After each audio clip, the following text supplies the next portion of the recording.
and that is from the Freedom Foundation. Yay. It's been very active for a long, long time. Could have done that caucus convening training blindfolded. I knew you could. Done a few of them. Thank you all for volunteering to do it. It's a very, and I know the pain that happens. I am a Republican in downtown Minneapolis. If you want to see an endangered species, come to our caucuses. I bet you don't wear a MAGA hat. Yeah. You'd be surprised how well we do. We do lip drops, we do it all. We have candidates because you know what? If we don't carry our weight, we'll never elect people statewide in Minnesota. We have to do our part in the 5th district, as lowly as it may be. Anyway, my name is Annette Neeps. I founded the Freedom Foundation exactly 10 years ago. I did it with one purpose, to focus on the toughest issues facing our state and develop market-based solutions to those problems. And that's what we do. About 80% of our work is geared towards the Minnesota legislature. Right now is our high holy season, as I call it, getting ready for the legislative session that starts next Tuesday. And so we do a lot of individualized training and educational work with policymakers on what we think are some of the big issues they're going to be facing. Just was working this afternoon on childcare. This is a huge problem in our state. And of course, the DFL has a very succinct answer to just about everything, and they're almost always wrong. In their case, we need government childcare. I can't think of a worse idea, except what Mark Dayton proposed, which was we should have government mandated child care all the way down to preschool. We think there's better ideas, and that's what we work on. So with that I'm going to talk about the most boring thing we ever work on, try and make it interesting, so stick with me here. Broadband. You heard last month from the Dakota County Broadband Executive Director, and I'm going to tell you how we got into this, what happens inevitably. You can quote me on that. And I brought some tchotchke in the back if you're interested in some late night reading on both what we do. I have an old brochure that we did on issues for the state, and I also brought our Lake County Broadband. This was issued in 2019. This is about one of the most interesting subjects I ever have been involved in, period. Only because it directly involves every one of you. If you're a property owner, a taxpayer, this is your issue. And it never gets covered by anyone. I first became aware of this in 2009. We didn't even have an office yet. And I got a call from a citizen in North St. Paul who said, I was at our city council meeting last night, and they were talking about developing a municipal broadband network run by the city. Do you know anything about this? And I said, no, but I will. And so we set about finding out about it. Long story short, after citizens, like everyone in this room, put enough pressure on the North St. Paul City Council, they dropped the idea. That's rare. Most of the time, by the time they talk about it in public at a meeting like this, they're set to go because they've been having workshops. And more importantly, it's, y'all know The Music Man, the old musical about the traveling salesman who comes into town, and then when the trouble hits, he's gone. As I used to say, you've got a problem, I've got a flight to catch. Well, that's what these broadband salespeople do. There's consultants all over the country that go into small communities and some large suburbs like you, and they sell them on these ideas of you need broadband in this critical infrastructure. Now, I can't think of an industry that's more hated than the cable company. Can you? We all hate them, right? That's why it's easy to convince the city you can do it better, you can do it faster, and you can do it cheaper. Not one of those things is true. If it were true, believe me, every cable company in the entire world would adopt that. It just isn't possible. It's a very highly competitive industry that is constantly changing. And that's the one thing that municipalities can't do. They can build a network, but they can't keep upgrading it and doing the latest, greatest innovation, and that's why they ultimately fail. I'm going to tell you about the biggest failure Minnesota's had. Aren't we lucky? We're #1, and that's in this report. This started in 2009. Y'all remember the Great Recession, President Obama's recession, as I like to call it? Well, he had an idea to pull us out, which was, of course, spending trillions of government taxpayer dollars. One of those programs was called ARA, and I have to read this, the American Recovery and Reinvestment Act. $831 billion with a B dollars. And what the bulk of that money went to was programs. Remember the Cash for Clunkers that eradicated all of the used cars and destroyed them, by the way. If you can think of a more wasteful program, I don't think I can. Buy used cars that still work, give people cash, and then destroy them so that people who need a good, reliable used car can't buy one for years. That's what Cash for Clunkers did. Well, second to that was what broadband program that was developed in Lake County. Y'all know where Two Harbors is up on the North Shore? Two Harbors jumped in lock, stock, and barrel. They had a consultant that told them, you need good, reliable broadband in the furthest reaches of the county. Y'all know where Two Harbors is. Who lives there? With all due respect, about 10,000 people in the whole county. People have their cabins up there. They're seasonal. They don't have a lot of, if they did, somebody would run cable out to them and they would figure out a way to give them good service. But they don't, because it's seasonal. And that's one of the problems that Lake County had. The other problem they had is, and I love this one, this happens every time a broadband consultant comes into town. It's too expensive. Heck yeah, I'll be the first to tell you, I live in downtown Minneapolis. My cable is too expensive. I think that every time I write a check. But that's just how it is. And that's the cost we pay for lightning fast speeds and Wi-Fi in our house and amazing cable. I don't even know how many channels we have. I think it's over 1,000. Now it's on my phone. Is that not amazing? You think about what we have at our fingertips, but does it cost? You bet. That's just the nature of the beast. Well, anyway, Lake County went in lock, stock, and barrel. Got the second largest ARA grant in the country. Think about that one. A county of 10,000 people. And by the way, there were already 2 incumbent broadband providers in the county when they got the grant. They got about $66 million all in by the time all was said and done. And that was a combination of grants and loans. They were not 2 years into building the network when they started to run into all kinds of problems.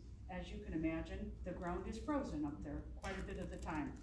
Yeah, that happens in the North Country. So they had trouble laying the cable. Second thing is, they always overestimate who wants this service. It's just one of the things they use in their sales technique. So they were saying close to 75% of the county is what they call the take rate. 75% doesn't buy anything. I don't care what you're selling. That just doesn't happen. Well, of course, it was not happening with Lake Connections, as it was called. So pretty soon, they start not paying their bills. And long story short, after multiple lawsuits, multiple delays, and three companies that they had hired to build the network, it went bankrupt. You could see this coming. It took 7 years for all that to happen in slow motion, but in 2018, they sold it. Now remember, 66 million was the starting bid.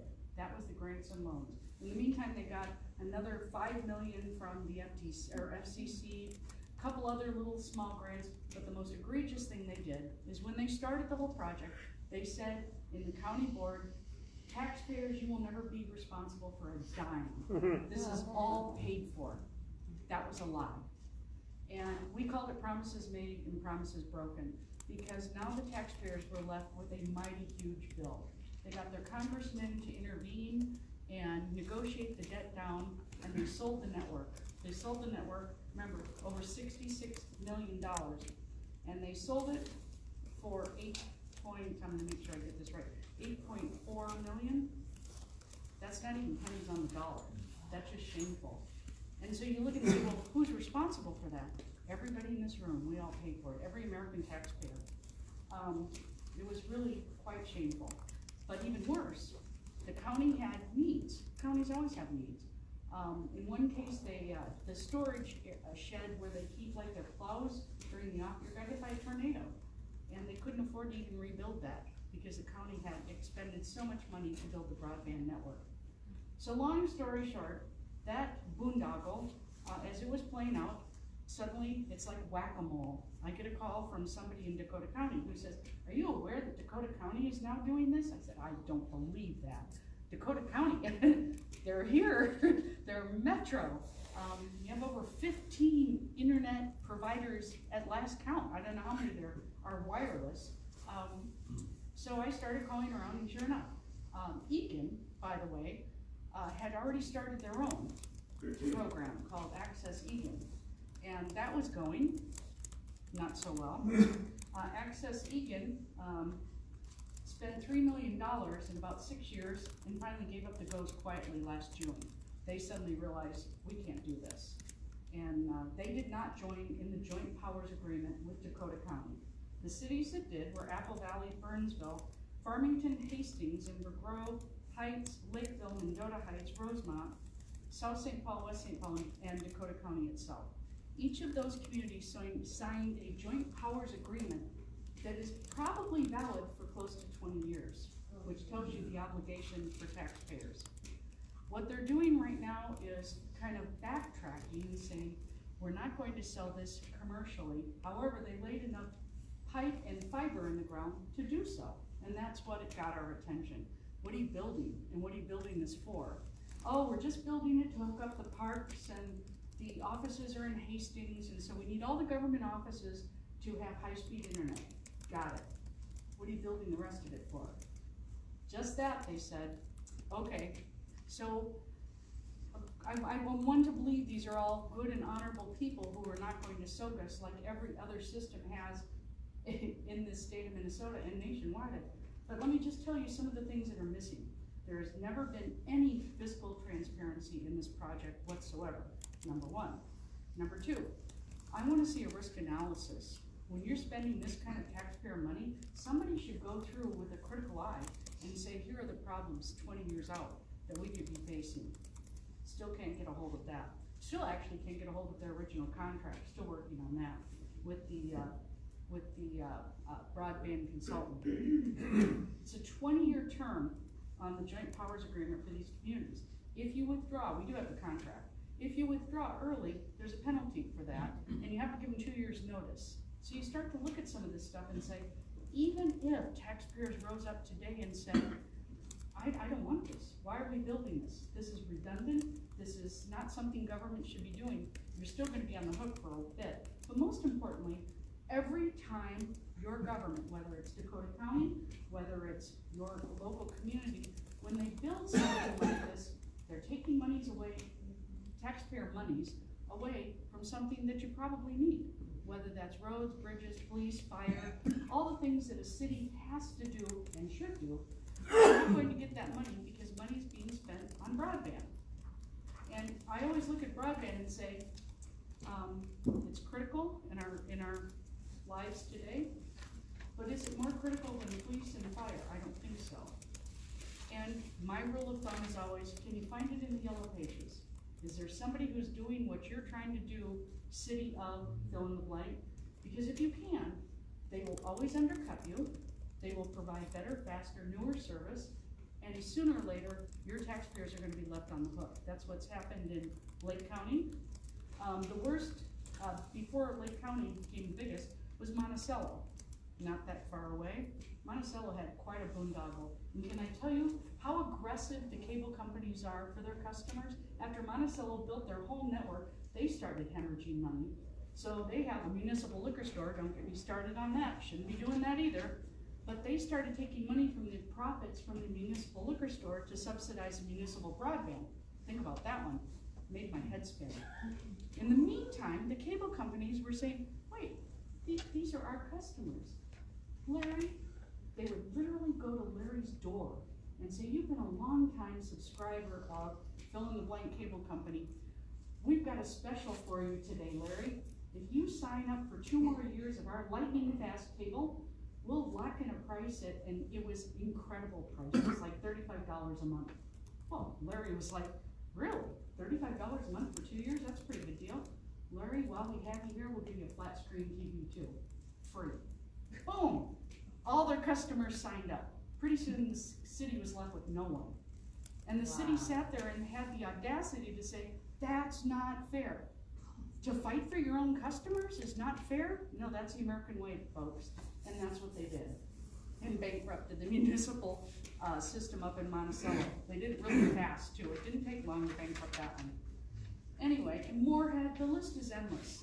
I won't share with you all of the problems because you know what they are. We're all capitalists, and we all want to see our tax dollars used as wisely, and more importantly, as important as things are like police and fire, we have priorities. And when the big picture is up there and we have to make hard decisions, we all make those hard decisions every month when we pay our bills. And the goal is to make sure you're not overextending yourself on things that are, as my mother used to call them, needs versus wants. You don't spend money on what you want versus what you need. And that's what broadband is. And so I bring that up only to say, we're keeping an eye on what's going on out here in Dakota County. I jokingly said to one of my colleagues, this could become a full-time job for us, keeping track of all these broadband networks. It's that egregious. And in the meantime, I just had a lunch last week. City of Buffalo is doing the same thing now. It's like whack-a-mole, but it's really important because it flies under the radar. And in this case, it's millions and millions of dollars that are wasted. And once they're sunk in the ground, that's it. You can't get them back. So that's what we do. We usually do subjects a little more interesting, but I'm happy to take your questions. If you want to ask about something else, I'll try to answer that too. Yes, ma'am. So the last time when the city came here to tell us how wonderful broadband was, they told us that it saves us money and time because then for each provider that comes in and offers services, they have to rip up the roads and tear them open and lay down the fiber or whatever. Mm-hmm. And then they said that they'll have these big tubes open, these big pipes, so if they do come in, that's already dug and they can just stick their wires in the pipes. Isn't that nice? Is that true? Well, it depends on how you run your city. If you have a poorly run city, it allows them to dig up the streets every time a cable provider has to upgrade, like the city of Minneapolis does. Yeah, that's true. But most cable providers are not going to do that unless they have enough customers in that area that are demanding an upgrade, and most of them have already done it in the metro area. In the metro area, there's very few areas. In Dakota County, there's only, boy, I used to know this off the top of my head, there's a few rural communities down by Norwood, Young America, that still do not have what they consider lightning fast speeds. But for the most part, everybody here in the metro does. And so there's no more digging. That's kind of people hate that, right? Quit digging up our streets, quit tearing up my roads, all that. That's a good boogeyman for them to throw out there. But for the most part, it's already been done. Yes? Don't these cities? I'm sorry, I can't hear you. Don't these cities and counties have to go to the taxpayers before embarking on multi-million-dollar projects? No, they do not. When I started calling through the members of the Dakota County Broadband Task Force, most of them they're all elected, don't get me wrong. They've been elected by their locals. So somebody in Lakeville is on the city council, somebody in, don't quote me on this because they just have new members. But for example, I believe it was the mayor of Inver Grove, he was on there. Yeah, he's usually. Yeah. Usually, and I say the mayor of Mendota Heights is on there. Yeah. A councilman from West St. Paul. And might be the mayor in South St. Paul. Yep, I think that's right. And then you have a county commissioner who just rotated off. So it's kind of a floating thing. But what they do is they get their materials when they go to these meetings, and it's all done by Dakota County staff. And it's right now has not been that large amount of money expended by the cities. However, it will be. And I can tell you, I looked at Mendota before I came here today. Mendota Heights, the one-time cost to build the network, not to operate, just to build, to lay the wire, lay the fiber, is $340,000 per year. Well, Mendota Heights already has fiber. You got it. And we've had it for many, many, many years. Exactly. So why are we paying more for something? I already got fiber hooked up. Same here. That's the question. So what's this for? Why bother? Well, their argument is, and I don't wanna defend them, but their argument is they're building a network to hook up the cities to Hastings, to the county hub. And so the parks and all the different departments will have lightning fast speeds. And we might have a little excess capacity that they could eventually sell. That's what they're backing away from now. But the bottom line is, why'd you do this in the first place? Well, Same thing somebody, we did. when they built my neighborhood, was smart enough to lay the fiber down. Exactly. And That's kind of the new way of building, any new subdivision, by the way, is any new developments now, they just do it, because everybody demands it. yeah, and But the then, developer does it and passes the cost along to the purchaser of the home. They don't ask the city to do it. Yes, sir. You mentioned that some cities have already signed on, you mentioned South St. Paul, so how much is that 20-year deal for all the cities? So All those that I mentioned are part of the joint powers agreement. there's nothing we can do at this point. They can quit. You have to give them 2 years' notice Penalty, and pay a penalty. Yeah, that's what I mean. This stuff just flies under the radar, and your question is so perfect because they think no one's gonna notice. One of the city councilmen that I called about 1.5 years ago, and I said, why are you doing this? Everyone in your community has access today to 10 different high-speed cable providers. Why are you doing this? Well, he said it was such a small amount of money, it doesn't matter. Small amount of money is all relative. I understand they have multi-million-dollar budgets, but my goodness, Mendota, $340,000 per year, to me is not a small amount of money. no, what about, now, the one thing that nobody's mentioned is 5G's coming out. That's different. That's wireless. Yeah, but this wireless, Well, somebody else is do I gonna have pay 5 for it. seconds to talk about this? Okay, 5G wireless. So that is totally different than what we're talking about here. This is wired fiber. This needs a cable underground. 5G is, they see that post up there, if that were a city light, they put these little bitty transmitters up there, with a little, you know how your voting machines, y'all have electronic voting machines here, right? Yeah. When they're done at the end of the night, you put the handle up and it transmits it right to Hastings, okay? That's what 5G does all the time. There are these little micro transmitters that are on light poles, any public utility thing, and it's all wireless. And that is instantaneous. It's very 5G high is just speed. unbelievable. It's beyond high-speed internet. It's, I watched a demonstration of it 2 years ago and became like this prophet of 5G because it's transformational, especially in our rural areas. So for example, what I watched was a man doing live surgery using 5G network. And he was a physician, a surgeon, with a patient right there in another state.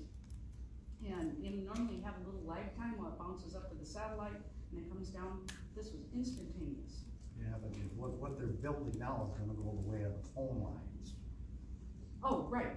In other words, we got copper broadband lines cable. coming to our house that nobody's ever gonna use. Well, it's the same thing, don't get me started on this. If you go to the state broadband meeting and you talk to them about, well, I don't use fixed cable except for my TV. They don't consider phones service. So your wireless phone is not adequate. Sorry, it works pretty well for me. Well, yeah, And about 75% of the state that has one. Yes, sir. So, what about the big picture? Now, if they got the ability to instantaneously control this building, every light in the building, okay, that's the 5G stuff, right? And it's cable, but you're talking about the carbon tax everybody's talking about, and the carbon exchange that they talked about, that the Congress says no way. They didn't forget about this stuff yet. And they just have a means, that's just a means to when you can put a carbon footprint on everybody's house.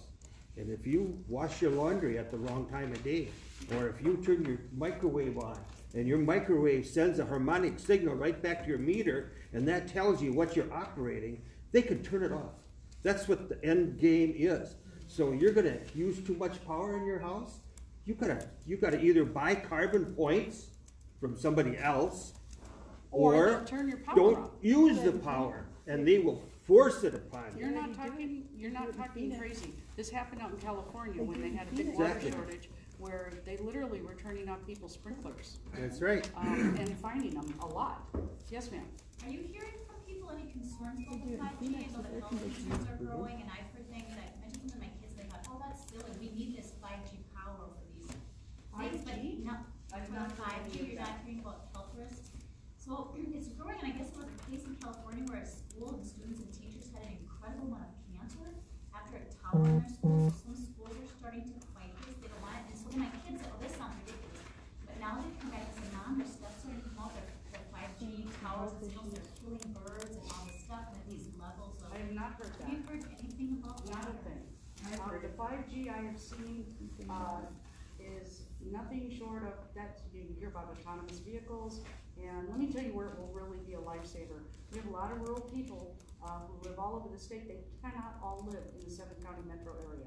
There's not enough room, there's not enough housing, and there's not enough jobs. We need people to stay where they are and age in place. And one of the problems is, how do they get to the VA? How do they get to any kind of medical care? 5G will be the lifesaver. It's one of the reasons why the state is investing in 2 new veterans homes. They did that, Regina, 2 years ago, I think, the funding for the 2 new veterans homes. We need them to stay. One of them's in Bemidji. We can't have them all come down here to the VA for medical care. But with 5G, they'll be able to have access to the same doctors you would have here in the cities, same medical care, and ultimately autonomous vehicles that will get them there safely. It's really transformational. I've never heard of any health complaints, but I'll check into that. Yeah, I've heard about that, it's just people are concerned about the risk we're all exposed to just to do these things, but also then, have you heard anything about any companies going to their city and trying to beat them to it and say, hey, just if you're thinking of laying this broadband or whatever, I'm sure there are a lot of examples where they're Rochester getting did sucked that. into this, and the company's saying, oh, if you're thinking of doing that, we're gonna take your customers, and no Doesn't one's scare gonna them pay for away it. Are at they all. starting to These consultants that come in are just nothing short of, it's really quite amazing. This just happened in Rochester 2 years ago. City of Rochester was thinking about building a muni broadband network. Now, let's be honest, y'all know Rochester, if the Mayo Clinic wasn't happy with their high-speed broadband, they would tell someone. I'm sorry, Mayo runs the town. And all of a sudden, in came a consultant, and in came one city councilman with the idea of, we need high-speed broadband run by the city, we'll subsidize it through the water. And I just tell you how offensive that is to anybody you know who's elderly. A lot of elderly people don't have high-speed broadband. They don't need it, they don't want it. And the idea that you're using a critical city service, their sewer and water, to subsidize that service for the haves, if you will, who wanna have high-speed broadband, and you're taking it from elderly people on fixed incomes, is really shameful, and that was their plan. Killed that one too. So they Rochester deterred dropped them it. from going with this, I'm right? sorry? So they were deterred from Yes. doing it? But it doesn't stop the city council. He just keeps bringing it up every year. Okay, I'm gonna have to cut. Okay, the- yep. Did Is you there say- one more question? Is there another question? Thank you so much, Annette. Freedom Thank you. Foundation of Minnesota, I never do this. Freedom Foundation of Minnesota, spellitout.com. Keep track of what we're doing. We do a lot of more interesting stuff than broadband, and you can get copies of our reports back here if you want one. Thank you very much. Let's get rid of it.